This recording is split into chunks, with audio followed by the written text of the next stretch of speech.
পিরিজপুর ইউনিয়নের যেটা দলের ইয়েতে নাই, পিরিজপুর ইউনিয়ন ছাত্র দলের 28 বছর ছাত্র দলের সভাপতি ছিলাম। 23 সালে আমার ছাত্র দলের সভাপতি বাদ দেশের একজনের দিচ্ছে। আমি অনেক বলছি যে আমার ছেলেরা দেখেন বড় হয়ে গেছে, যারা ছাত্র দল ঘুরে ছাত্র দলের ছাত্রত্ব নাই, আমি তো ছাত্র দলে থাকতে পারি। আমাকে যে কোনো কারণে আমার এই কমিটি ভাঙে নেয় এবং আমি ভালোবাসি আমাকে রাখছে।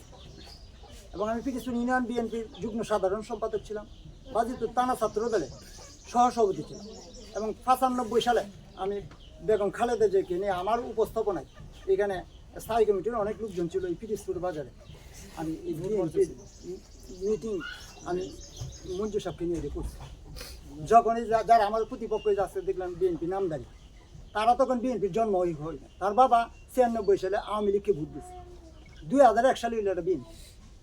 এখন আমি আপনাদের মাধ্যমে এই যে দলের যে ক্ষতি করতেছে, আমি দল করি, দলটাকে ভালোবাসি। তা আজকে এই দলের যে অপূরণ, এই যে আমাদের মুখ থেকে আজকে দলের বিরুদ্ধে কথা চলে যেতেছে কেন, যে আজকে দল করে আমি দলের বিরুদ্ধে বলবো কেন? এখন ওরা যে ফ্যামিলিটা আজকে দলের বিএনপির কর্ণধার হিসেবে পরিচয় দিতেছে, তার আপন বড় ভাই জুবায়ের ইব্রাহিম বিএনপিতে জয়েন করছিল। জয়েন করার পরে তাকে আমরা 2 বার চেয়ারম্যান নির্বাচিত করছি, বিএনপির সভাপতি বানাইছি। আওয়ামী লীগ আসার পরে তারা কী করছে, আবার আওয়ামী লীগে চলে গেছে। এখন এরা দুই ভাই বিএনপির দায়িত্বে আছে।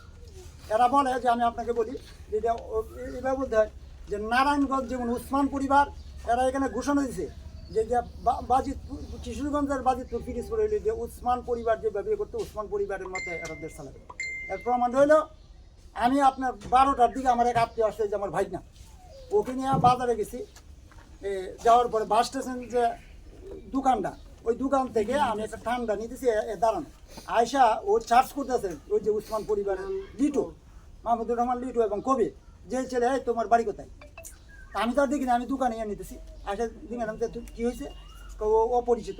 আমি তো অপরিচিত, তো তোর ঘরে অনেক লোকজন থাকে, আমার সাথে কেটা চললো, এটা তো তোর দেখার বিষয় না। কেন ও অপরিচিত লোক এখানে আসবে কেন? আমি কিছু প্রশাসন থেকে দায়িত্ব দিছে। ও বলতেছে প্রশাসন নাকি তার হাতের মুঠোয় এবং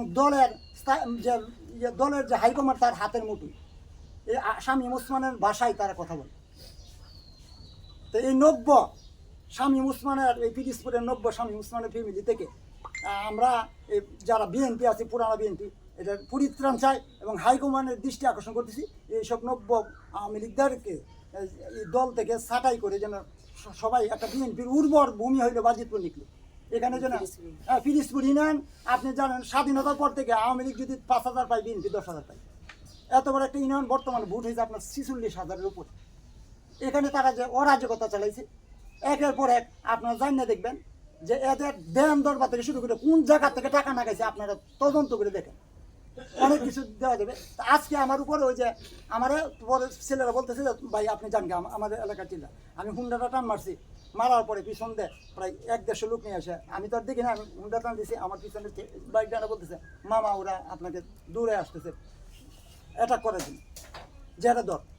কারণ আমি বলেন যে আমার আমি নিরাপত্তা চাই আগের দিনই, যদি বাজারে যাইব পরে আমার ডিসি মানুষ, এই যে দেখেন আমি এডিসি, ডিসি, পুলিশ সুপার, সহকারী পুলিশ সুপার, ইউনো, এসিল্যান্ড এবং আপনার নামটা কি? মোহাম্মদ হাবিবুর রহমান। মেজর সাহেবের কাছে আমি গেছি, প্রত্যেকের কাছে আমাদের নিরাপত্তা চাইছি। এই যে একটা কপি আপনারা দেখেন যে আমরা ওনাদের কাছে দিচ্ছি, এই নিরাপত্তা চাওয়ার পরেও আজকে আমাকে এটা করছে। আপনার কি? আমি তার স্বামী এবং আমি এই পিরিজপুর বাজারের সাবেক ইজারাদার। 2005 সালে আমি ইজারাদার ছিলাম। এটা কি এই যারা কি আপনি এইভাবে সরকারিভাবে নিয়েছিলেন না ভূমি অফিস থেকে নিয়েছিলেন? ইজারাটা নিয়েছি সরকারিভাবে। ভূমি অফিস থেকে ওইটা কিন্তু এইভাবে এই প্রশ্ন আগে ভূমি অফিস থেকে তখন ইউনুস স্যার যদি মনে করে যে আপনাকে সাপ্তাহিক ডাক দিবে, যে কেউ অংশগ্রহণ করতে পারে, এটা একান্ত। আর আমার স্বামী 2005-এ যে ইজারাদারের ডাকের মাধ্যমে, সরকারি বিজ্ঞপ্তির মাধ্যমে ইউনো অফিসে যে ডাক হয় সেইখানে ড্রপিং এর মাধ্যমে উনি ইজারাদার ছিলেন। আচ্ছা ঠিক আছে।